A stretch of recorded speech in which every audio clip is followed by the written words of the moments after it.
ordained, I had the opportunity to hear a recording of a Ajahn teaching in which he spoke about the difference between conventional and ultimate reality, and how when we call things of the world by their various names, we are doing so following a shared conventional reality or agreement on what we will call all of these things, but that everything in the world around us doesn't inherently have such a label, that this is simply originating from the mind's tendency towards proliferation and conceptualization. Hearing all of this, I had the chance to see how all the various conditions and objects in the external world around us are empty, how they are all impermanent and lacking in true substance or a core. We agree to call things by certain names, but this is not what they are on a profound or deep level. Similarly, just as they lack this inherent existence, they also are not worth pursuing in the way that many of us try to pursue and accumulate things of the world. Eventually, we all die and we leave all the things that we have accumulated and gathered. The Kruba Ajahns have taught us to contemplate in this way. And one listening to such teachings might simply pass over them and not see clearly or deeply into what's actually being said. However, if a practitioner has a decent degree of paramita, spiritual perfections, and samadhi, or lucid calm, then such a teaching can catalyze the mind to enter a state where it sees how everything is empty, how it sees deeply how even if one had all the gold in the world, all the wealth, that it would be worthless in a certain sense, because eventually one will have to die and leave it all. Such insight is also accompanied by an understanding that a life spent in pursuit of such external objects is a waste, that eventually, even if we've spent our whole lives gathering wealth, we pass away and take new birth. And perhaps in this next birth, we don't even have the chance to encounter the Buddha's dispensation. And that life would truly be a waste. However, we may reflect that now we have the good fortune to have met Buddhism. We have a human body. And if we've developed our practice, then we can develop a truly human heart as well. And see clearly that all the world is slave to craving and is insatiable, that pursuing worldly gain is a never-ending quest and futile.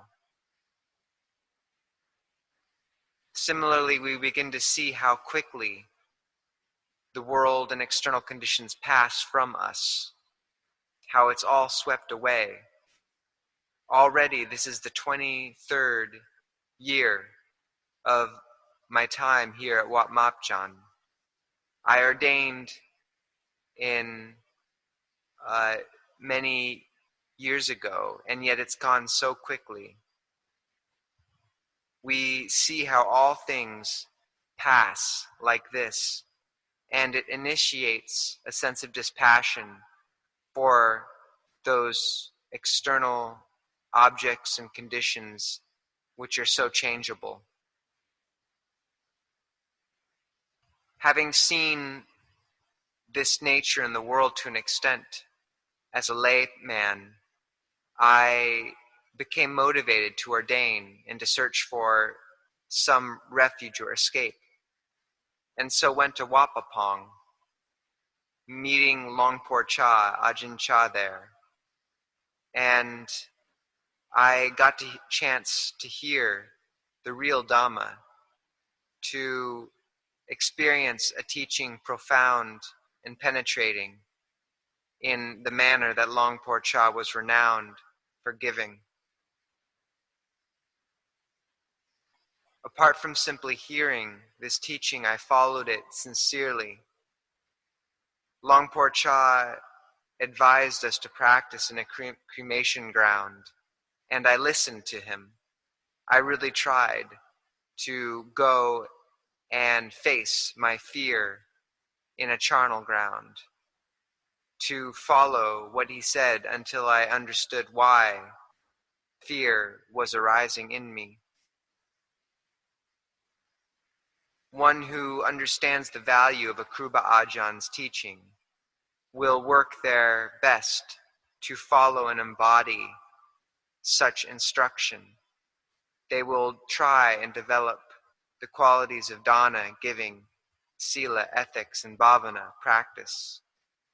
They will attempt to quiet and calm the chitta, or mind, and contemplate the body as simply a heap of anicca, anatta, and dukkha, inconstancy, not self, and suffering. This is what Longpor Chah taught. Furthermore, he taught that looking at the world in this way and trying to see in a penetrating manner into the five khandhas around us is best done with a quiet mind. That true penetration only comes from lucid calm. And so he advised us to develop samatha kammatthana, or themes of calm that bring the mind to samadhi. He taught that these themes could be many. We might look at the four elements. We might think of our death, morananusati. We might follow the breath. We might look at the body in terms of the 32 parts. And all of these objects, if approached correctly, can be used as samatha kammatthana, themes of calm, because they quiet the hindrances and bring the mind to a state of quiet. Once the mind is calm and we look at the body and the other aggregates as anicca, anatta, and dukkha, inconstant, not self, suffering, this is vipassana, or insight. We see that everything will pass, that all we've attached to and taken as a self and built up so much pain around is changeable, and we become dispassionate towards it. When such knowledge arises spontaneously from a quiet mind, it is something we call bhavana mayapanya, knowledge arising from one's practice. I myself had an experience as a monk seeing an autopsy in Bangkok. The subject of the autopsy was a recently deceased police officer. And as they cut open his body, I saw clearly that he hadn't even had a chance to digest his morning meal. He'd passed and had no idea that he would pass. We also will pass in just this way, and I reflected on as much. I saw that when the uniform was removed, that my perception of this body as a police officer suddenly disappeared as well. Suddenly, it was just a heap of elements, and a profound knowledge arose in me that dispelled any perception of this police officer as such.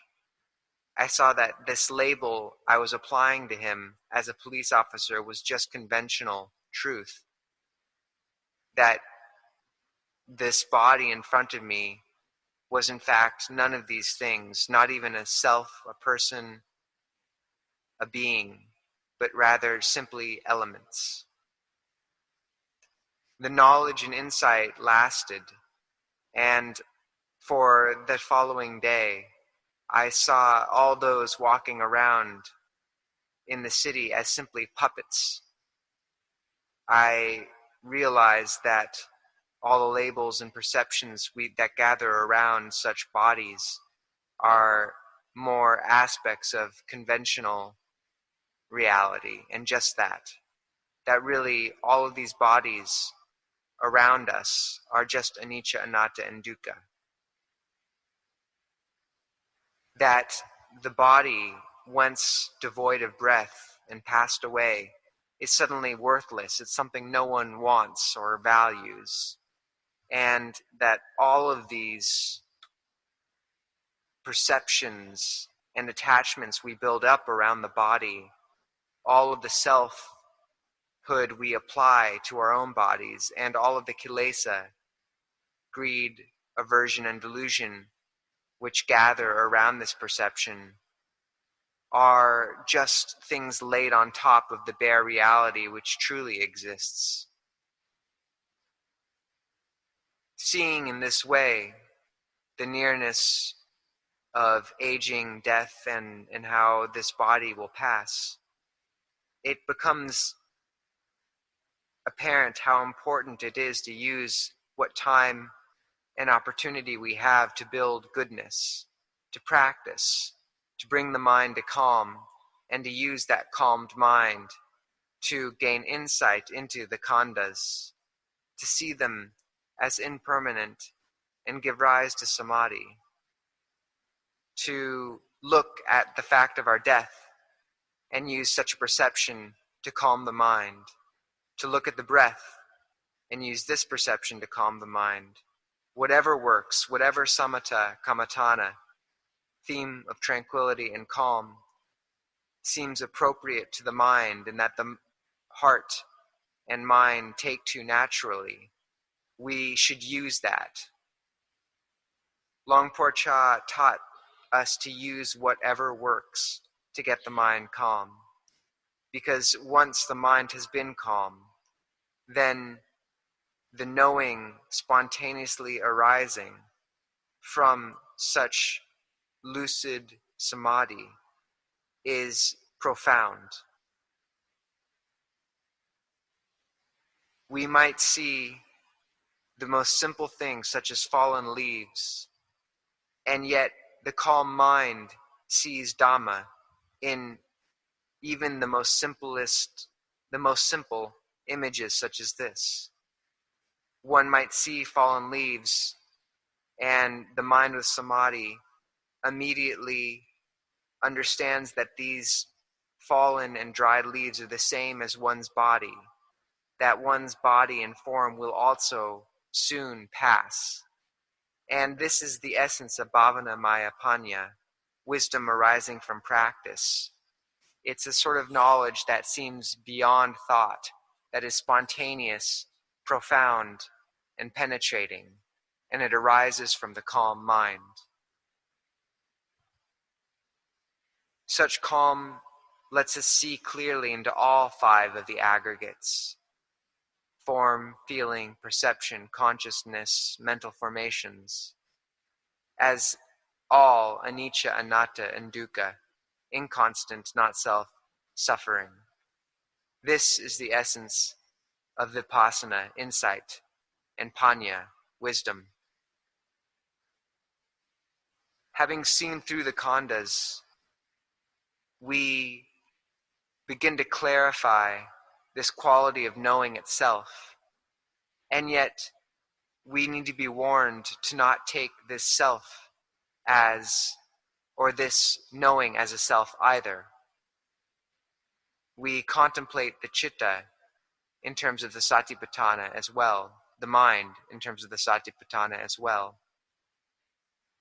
and see it also as just that much, just the mind, but do not look at it in terms of self or mine or me. This is the way that we practice to see through conventional reality as our teachers have instructed us. We bring the mind to quiet.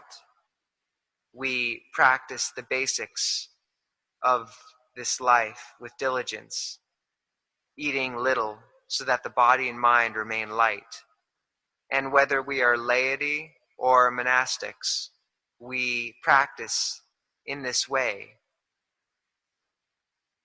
This is, of course, especially essential if we are monks. We've ordained for the sake of practice, and so we must give ourselves completely to it. If we don't yet have lucid calm or samadhi, we can still at least cultivate indriya samvara, restraint of the senses. We can restrain our speech. We can look repeatedly at the body as just a bag of organs and oil and not attractive. We can work to awake every morning to effort in practice. And then one of these days, the mind will grow calm and we will see Dhamma, the truth. So right now, I hope that all present have the opportunity and the motivation to practice well together, to use well this fortunate rebirth as a human, and to put forth effort. Sometimes as we sit, we might grow drowsy, in which case we can get up and walk meditation for a time, or we can sit on top of a wall or in a tall place, curing drowsiness or other hindrances in whatever way we can, using whatever means of effort we're able to. I was sincere in my own practice in this way, and when Longpo Cha advised me to go practice in a crematorium, a cremation ground, I did. And he supported me in this as I was sitting and afraid.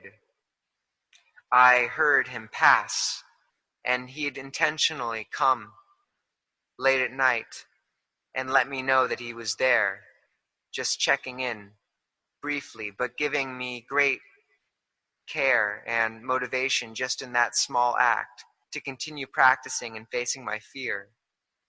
We see that our teachers truly care for us, that they are advising us as best they are able out of compassion. And seeing this, we apply ourselves with dedication to the practice, to calming the mind, and to the vision of truth. And so I wish all of you the best of luck going forward.